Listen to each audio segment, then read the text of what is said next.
You were not born hating yourself. That is the truth no one told you. The feeling of inadequacy that follows you like a shadow, that silent sense that you are wrong, broken, unworthy of love, did not come from within you. It was taught. It was inherited. You did not come into the world with shame. It was placed in you like an invisible poison, distilled drop by drop through looks, words, and silences. And today, perhaps you are living an entire life based on a lie about who you really are. This lie has a name: shame. Not the healthy shame that protects us from overstepping others' boundaries, but toxic shame, the kind that tells you the problem is not what you did, but who you are. That your very existence is a flaw, a problem to be hidden. And to endure this, you learned to disguise yourself. You created versions of yourself to please, to protect, to belong. But the more you perform, the further you get from your essence. Nietzsche understood this with cruel clarity. For him, shame is a moral invention, a tool used by religions and social systems to suppress instincts, control bodies, and impose values that deny life. Shame serves a purpose: to domesticate you, to make you walk with your head down, to turn your yes to life into a timid whisper. But Nietzsche did not want you to free yourself to live a correct life. He wanted you to be free to create new values, to say yes to yourself with aesthetic courage, to be reborn as a free spirit after destroying the false gods that shaped you. Bradshaw, decades later, gives a clinical name to the same suffering: toxic shame. He shows how this feeling, when internalized in childhood, completely distorts self-image. The child learns that they are not loved as they are and creates a false self to survive. But this false self comes at a high price. It protects you, but it also traps you. And what is at stake here is not just mental health. It is your identity. It is your ability to feel whole. This video is not a consolation. It is a confrontation, a direct call to those who are tired of pretending, of molding themselves, of hiding. Here, we will expose the roots of this shame that binds you, demolish the pillars that support this false self, and, more importantly, show that there is a way back, a path of healing, reconnection, and reconstruction. But I warn you, this path requires courage. The courage to look at yourself without filters, to admit the pain, to abandon the patterns that keep you accepted, but empty. Because only when you face shame head-on does it begin to lose its power. And perhaps, for the first time, you will start to remember who you truly are. And that changes everything. Shame is not just a feeling. It is a project, a mechanism carefully crafted over centuries to shape bodies, silence voices, and imprison minds. The society you live in, from the religion you heard in childhood to the aesthetic standards that bombard you on social media, was built on the idea that you need to correct yourself all the time, that you are, by nature, a walking mistake, and that you will only be worthy of acceptance if you deny your deepest impulses. Nietzsche saw this with disconcerting clarity. For him, traditional morality, especially Christian morality, did not arise from an ideal of goodness, but from resentment, from the weak who could not act but could judge. He called this the slave morality, a system built to invert the values of life and glorify renunciation, sacrifice, and obedience. Instinct, power, desire, everything that pulses and vibrates within you came to be considered dirty, sinful, shameful. And the more you believed in this, the more easily you became controllable. This systematic repression of vital impulses creates an abyss between who you are and what you are told you should be. And this abyss is called shame. A shame that makes you lower your eyes, apologize for existing, seek approval all the time, even if it means betraying yourself. Nietzsche did not want you to be good. He wanted you to be whole. to affirm life in all its intensity, with lights and shadows, with mistakes and desires, with chaos and beauty. But how to affirm life if all we were taught was to fear it? Shame is the castration of existence. It is the denial of your creative power. And the more you try to fit into imposed standards, whether of spiritual purity, aesthetic perfection, or social success, the further you get from your truth. Moral repression not only crushes authenticity, it transforms it into guilt, and you begin to carry a cross that isn't even yours. As Nietzsche said, the values we worship today were forged in resentment, in denial of life, and that is why we always feel indebted, even when we have done nothing wrong. This eternal debt, which can never be settled, is the fuel of shame. And it begins long before adulthood. It starts when a child hears that they are misbehaving, that they need to behave, that good boys don't do that. It starts when a natural impulse is punished with rejection, when desire becomes sin, when crying is ridiculed. This is the moment when the being begins to divide.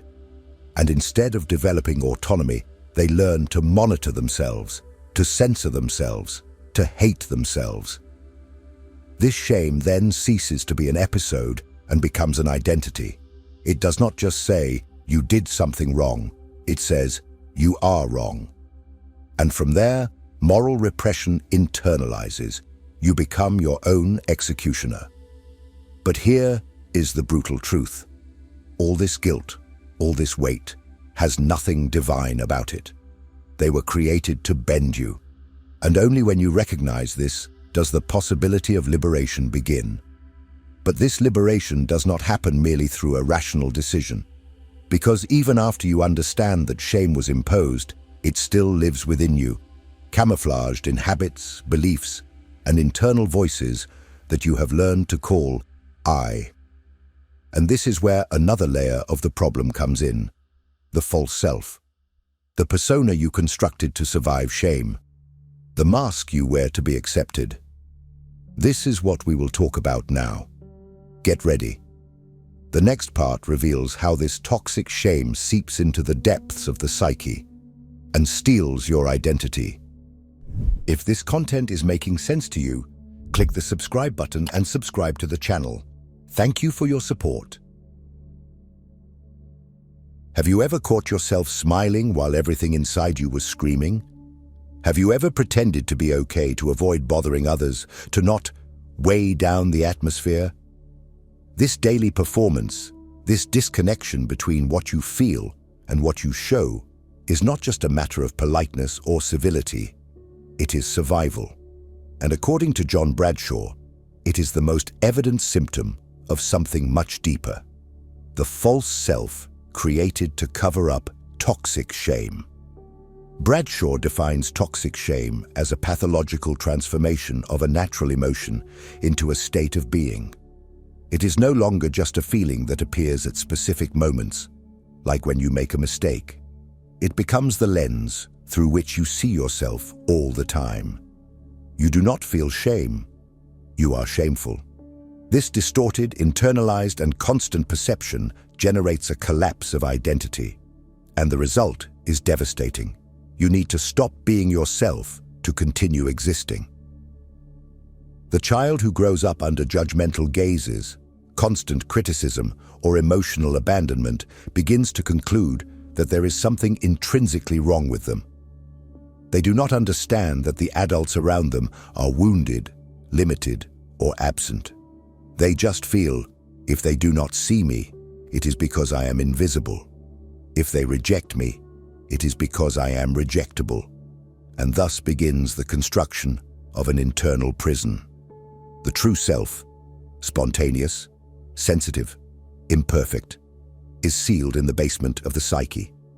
And in its place, the false self is born. This false self is an armor. It learns to smile to be accepted, to be silent to avoid conflict, to be useful to avoid abandonment. It molds itself to the expectations of the environment like a psychic chameleon, ready to erase any trace of authenticity that might be considered too much, too sensitive, too emotional, too bold. And this adaptation is so effective that over time, you forget you are wearing a mask. You believe the mask is you, but the truth is that the false self is never enough.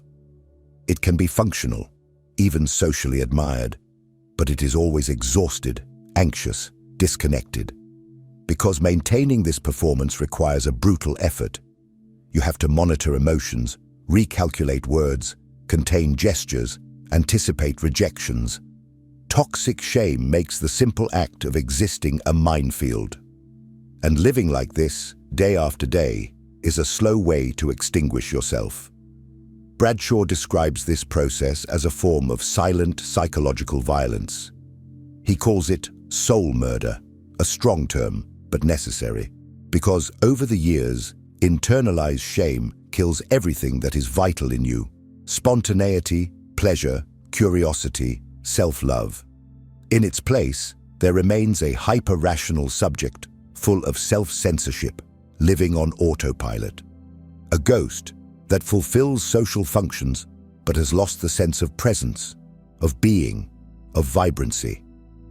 The problem is that this false self does not disappear with good intentions. It does not dismantle with motivational phrases or self-help posts. It was built as a shield to deal with pain, absence, and fear. Therefore, the first step to healing is to recognize its existence and the reason it emerged. As long as you believe that your true self is defective, you will continue to wear this armor. You will keep living to avoid shame, not to live life. And that is where Bradshaw's ideas meet Nietzsche.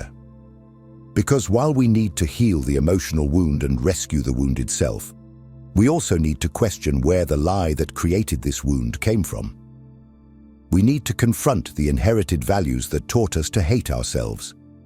And Nietzsche offers us just that.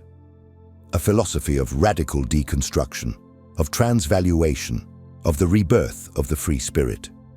If the false self is the internal prison, Nietzsche offers the hammer to break the bars. But this process is not just destruction, it is creation. This is what we will talk about next: how the deconstruction of inherited values is not an act of blind rebellion, but of profound, creative freedom. An essential step to stop being the reflection of others' gaze and finally become the author of one's own existence. Imagine someone who spends years building a castle to protect themselves from attacks. Each stone, each wall, is a defense against pain. But over time, what was protection transforms into a prison. The key is lost, and what remains is a human being locked inside themselves, afraid to feel, to err, to be. It is at this breaking point, where psychological suffering meets its existential roots, that the ideas of John Bradshaw and Friedrich Nietzsche converge with a terrifying precision. Although coming from different fields, one a clinical therapist, the other a philosopher of chaos, both diagnose the same ailment: the rupture between the individual and their essence.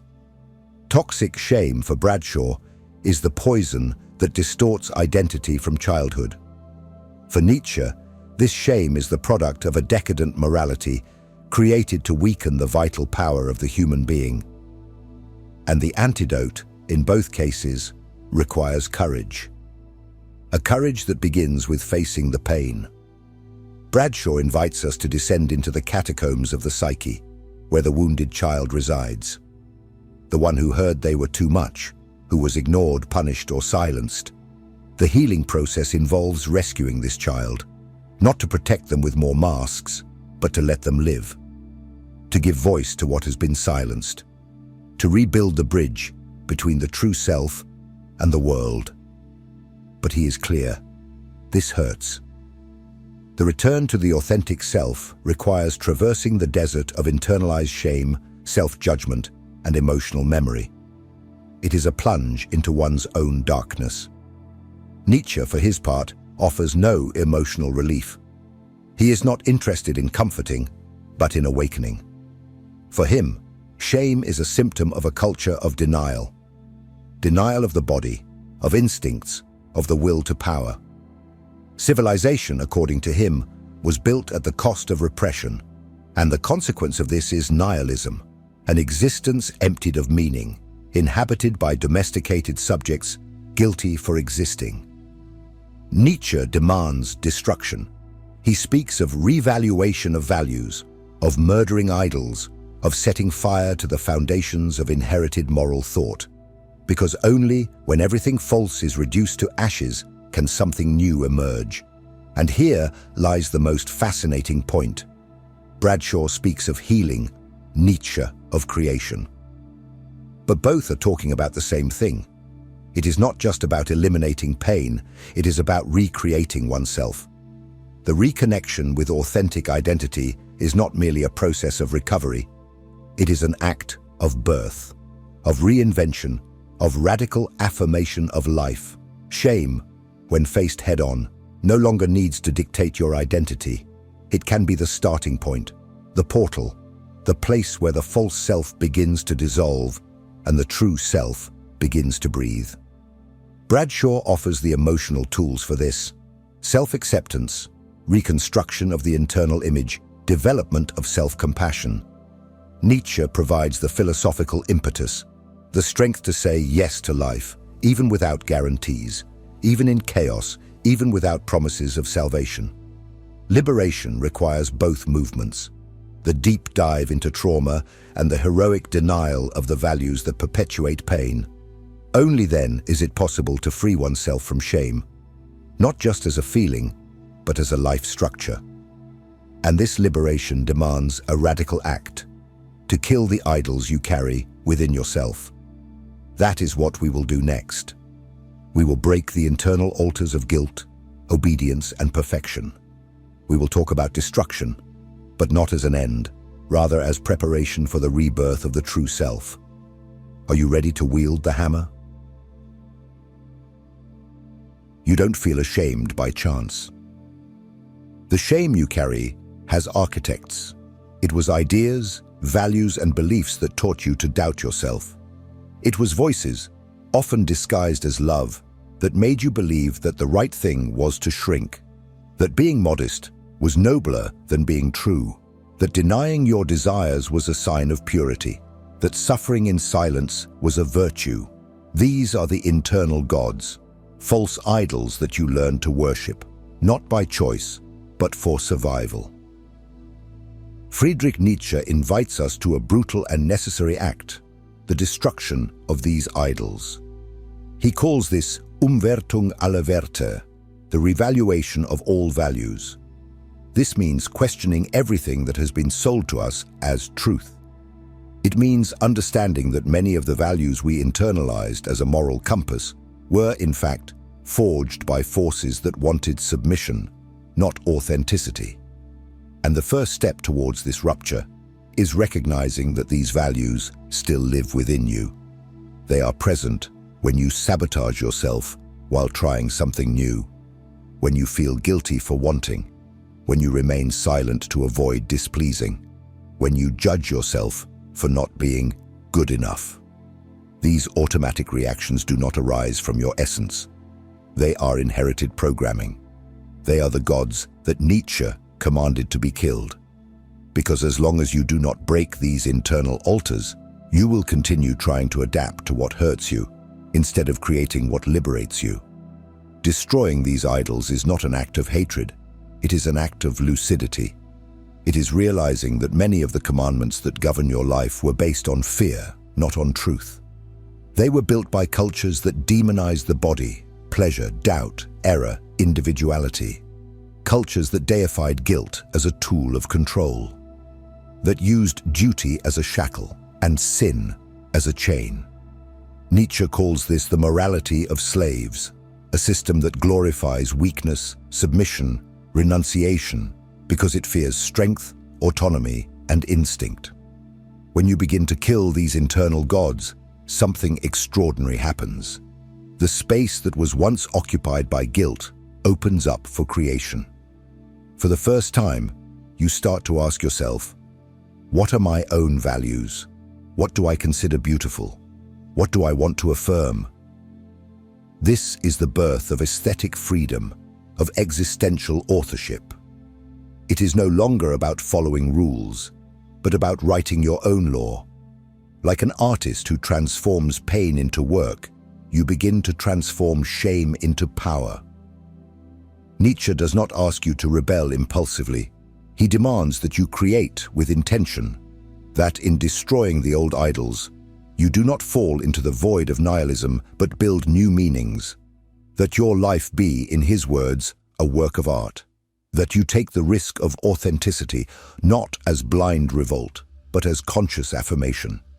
This process is uncomfortable. The pain of disappointing expectations, of breaking with old roles, of being seen as selfish or difficult, is part of the price of freedom.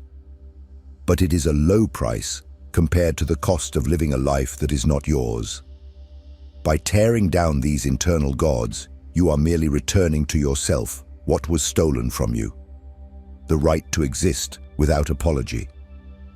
But there is an important detail. It is not enough to destroy. The ground now needs to be rebuilt, and it is precisely here that Bradshaw returns with his contribution. Because while Nietzsche shows us how to deconstruct inherited values, Bradshaw shows us how to rebuild the self shattered by shame. It is time to go deeper, not to get lost in trauma, but to rescue the most vital part of who we are, the inner child that was abandoned, silenced, but is still alive. In the next chapter, we will enter this forgotten territory. We will talk about healing, about reunion, about the difficult yet transformative journey of coming home, within yourself. If what you're hearing resonates with you, you'll find real value in my ebook, Beyond the Shadow. It breaks down Jung's core ideas and gives you tools to understand yourself more deeply. Link is in the pinned comment. A wounded soul does not heal with good intentions, nor with ready-made phrases, nor with promises of quick overcoming.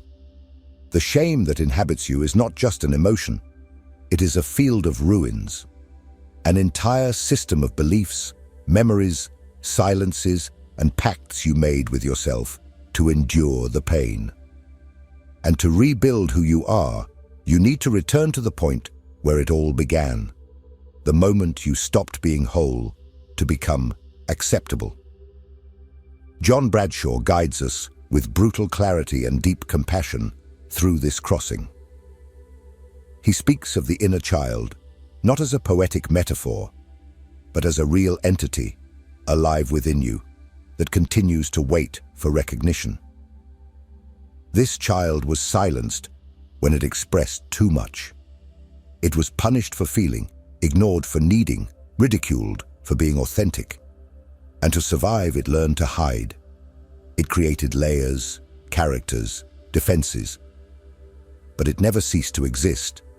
It is there, at the center of your anxiety, in the emptiness after an achievement, in the nameless anger, in the fear of showing yourself. It is the root of everything you feel and everything you try to silence.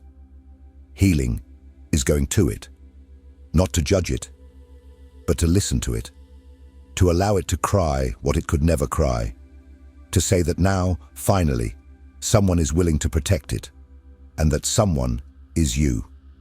Bradshaw calls this moment the reintegration of the fragmented self.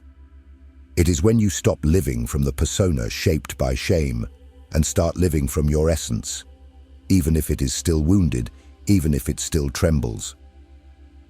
But this reunion is not linear. It requires confronting the internal voices that repeat tirelessly the old script. You are weak, you are too much, you do not deserve. These voices are not yours. They are echoes. They are internalized programming from authority figures, parents, teachers, leaders, cultures. Bradshaw teaches us to unmask these voices, to replace them with a language of truth and compassion, to gradually develop a new internal narrative, no longer based on the denial of who we are, but on the radical acceptance of our humanity. And it is here that Nietzsche echoes again, to To say yes to life, as he proposes, is not to accept only what is beautiful or strong. It is to accept everything, including the pain, including the failure, including the absurd. It is having the courage to look at yourself with all the scars and still affirm, "This is also me, and I am no longer ashamed." Because true healing is not the absence of pain, but the presence of self. And this presence is only possible when we stop fleeing from our story. Rescuing the inner child, then, is a political, spiritual, and existential act. It is breaking with the logic of shame that says, "You are defective," and replacing it with a much more powerful truth. You are whole, even when you are in pieces. It is abandoning the ideal of perfection and embracing wholeness. It is recognizing that vulnerability is not weakness. It is the foundation of any real form of freedom. But there is something more, because it is not enough to simply rescue this child. It is necessary to give it a new world to live in. A world where it can express itself, create, exist without fear. And this world is born only when you stop molding yourself to the expectations of others and start creating your own values. When the reconstruction of the self is not limited to healing the past, but expands to the conscious creation of the future. And this is precisely what we are going to talk about now. The time has come to unite all these layers: the deep look inward, the deconstruction of inherited values, the healing of the original wound, to achieve what Nietzsche called the free spirit. We will talk about identity not as inheritance or trauma, but as work, as creation, as a radical affirmation of who you choose to be. You spent your life trying to adapt, believing that if you were a little calmer, a little more productive, a little more beautiful, stronger, quieter, more acceptable, everything would be fine. And yet, it wasn't, because the problem was never you. The problem is that you were taught to be ashamed of who you are. You were taught to hide in order to be loved, to mutilate yourself to be accepted, to silence yourself to be tolerated. But the truth is that no love is worth your denial. No acceptance is worth the price of your essence. True freedom begins when you stop trying to correct yourself to fit into the molds of a sick world. When you understand that you are not here to become perfect, but to become real. That your worth does not come from how much you fit in, but from how much you assert yourself. That your body, your voice, your impulses, your story, all of this is a legitimate expression of life, and that living truthfully is more important than pleasing with masks. Nietzsche called this becoming a free spirit, someone who does not bow before idols nor obey out of inertia, a being who creates their own values, not as empty rebellion, but as an aesthetic, philosophical, and existential act. To be free, for Nietzsche, is to say yes to life with all its contradictions. It is to face chaos without needing to pretend it makes sense. It is to affirm yourself even when the whole world says you should hate yourself. Bradshaw translates this into the realm of the psyche. He speaks of reconnecting with the authentic self, breaking free from toxic shame, healing the abandoned self. And this process, although painful, is also liberating, because it is not just about stopping suffering, it is about starting to live fully, to occupy your place in the world without apologizing for it. Yes, it is possible to free yourself from shame. Yes, it is possible to reclaim your identity, but do not wait for permission. No one is going to give you a certificate of authenticity. This permission needs to come from within. It needs to arise from the exhaustion of being what others want, and from the desire to finally be who you are. No longer a character, no longer an armor, but someone present, whole, human, and therefore deeply worthy. And now, I want to invite you to do something simple yet powerful. Leave in the comments the phrase, "I free myself from shame." Write it down, name it. Because when you name the prison, you begin the process of getting out of it. And if this message touched something inside you, share it with those who need it. Because there are many people living in shame and thinking that this is normal. And above all, do not stop here. The next video is also essential on this journey. It delves even deeper into the path we are walking together. You deserve to go all the way. Your freedom demands it. See you there.